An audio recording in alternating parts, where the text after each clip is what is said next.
Hello hi అండి, welcome to my channel. Good morning అందరికీ. ఈరోజైతే ఇక పిల్లల్ని స్కూల్కి పంపించిన. ఇప్పుడు బస్ ఎక్కిచ్చేసి వస్తాను. ఎగ్జామ్స్ నడుస్తానమాట. ఒక 3 days 4 days మధ్యలో గ్యాప్ ఇచ్చి ఎగ్జామ్స్, అంటే ఫైనల్ ఎగ్జామ్స్ ఇవి. మోసొస్తాను పైకి ఎక్కేసరికి. అయితే ఫైనల్ ఎగ్జామ్స్ ఇక్కడ ఏంటంటే కొంచెం ముందే ఉంటాయి పిల్లలకి ఎగ్జామ్స్. మన సైడ్ కంటే ఇక్కడ కొంచెం తొందరగా ఉంటాయి అన్నమాట. ఇక్కడ ఒక ఫ్లవర్స్ ఉన్నాయి చూడండి, ఇంత పెద్ద చెట్టుకి మన మందార పూలు ఉంటాయి కదా, ఆ టైప్లో ఫ్లవర్స్ ఉన్నాయన్నమాట. చాలా బాగుంటాయి, మీకు చూపిద్దాం అనిపించింది, అందుకే వీడియో ఇక్కడనే స్టార్ట్ చేసిన. ఇంకోటి ఏంటంటే సౌండ్ వినండి ఒకసారి, సైలెంట్గా ఉంటా.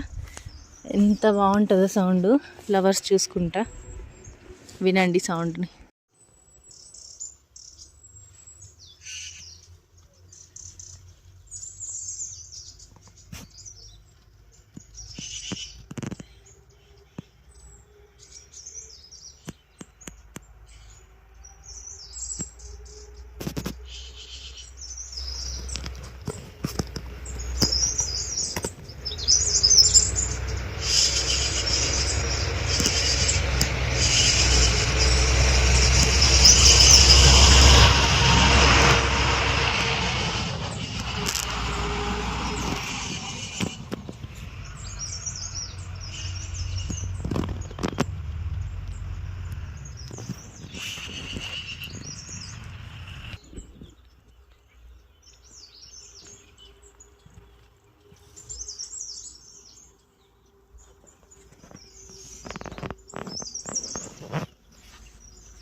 విన్నారా అండి ఆ పక్షుల కిలకిల రాగాలు? ఎంత హ్యాపీగా అనిపిస్తాయి రోజు మార్నింగ్ వింటంటే.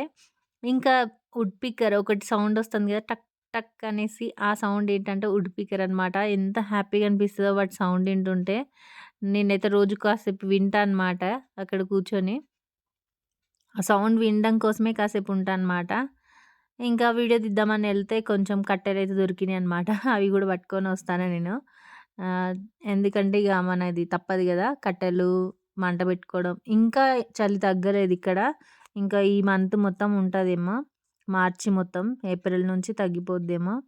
ఇంకా ఇంట్లోకి వచ్చైతే ఈ డస్ట్‌బిన్ దగ్గరికి వచ్చిన. మేము సెలవుకెళ్ళి వచ్చినప్పటి నుంచి దీన్ని చూడలేదు. సెలవుకెళ్ళే ముందైతే నేను డస్ట్‌బిన్ చాలా దూరం వెళ్ళాలి మాకు. అందుకోసమనే దీంట్లో ఏసేదాన్ని రోజు. వేసి దీంట్లోనైతే మట్టి ఉండే నా దగ్గర, ఇంకా ఎరువు మట్టి కొంచెం. ఆ మట్టి కూడా ఏసినా అనమాట. అయితే పైననైతే ఎండిపోయి అవి ఏం కాలేదు మట్టిలాగా. కింది సైడ్ మాత్రం అయిందనమాట, మట్టి మంచిగా అయింది ఎరువులాగా. నేనైతే చెట్లు గిట్లా పెట్టొచ్చు కదా, కొత్తిమీర అవి అనేసి తయారు చేసినా అనమాట ఇట్లా. గోవాలో ఉన్నప్పుడైతే ఏంటంటే అసలు మీకు డస్ట్‌బిన్ కనబడదనమాట. ఎక్కడనైతే ఇల్లుంటాయో అక్కడ డస్ట్‌బిన్ కనబడదు. ఎవరి చెత్త వాళ్ళ ఇంట్లోనే కాల్చేస్తారు. ఒకవేళ కిచెన్ వేస్టేజ్ ఉంటే మాత్రం ఒక దగ్గర గొయ్యి తీసి దాంట్లో పడేస్తారనమాట.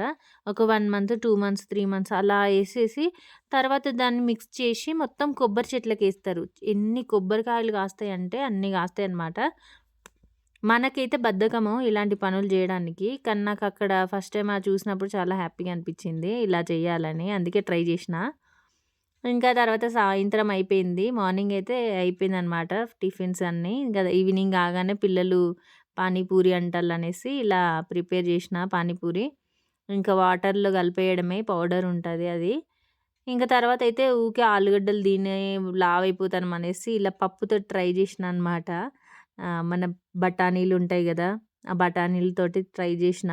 కాకపోతే బఠానీలతో గూడా కొంచెం ఆలుగడ్డేస్తే బావుండేమో అనిపిచ్చింది. ఎందుకంటే సాఫ్ట్‌గా రాలేదు. కొంచెం బఠానీ టైప్‌లో ఉండిపోయిందనమాట. ఇవి చూడండి.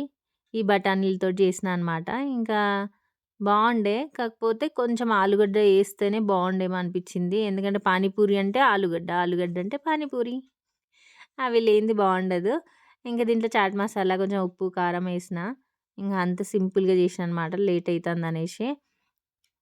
కానీ టేస్టీగానే ఉంది. కొంచెం ఆలుగడ్డ గూడా ఒకటేస్తే బాగుండు అనిపిచ్చింది. ఇంతేనండి వీడియో.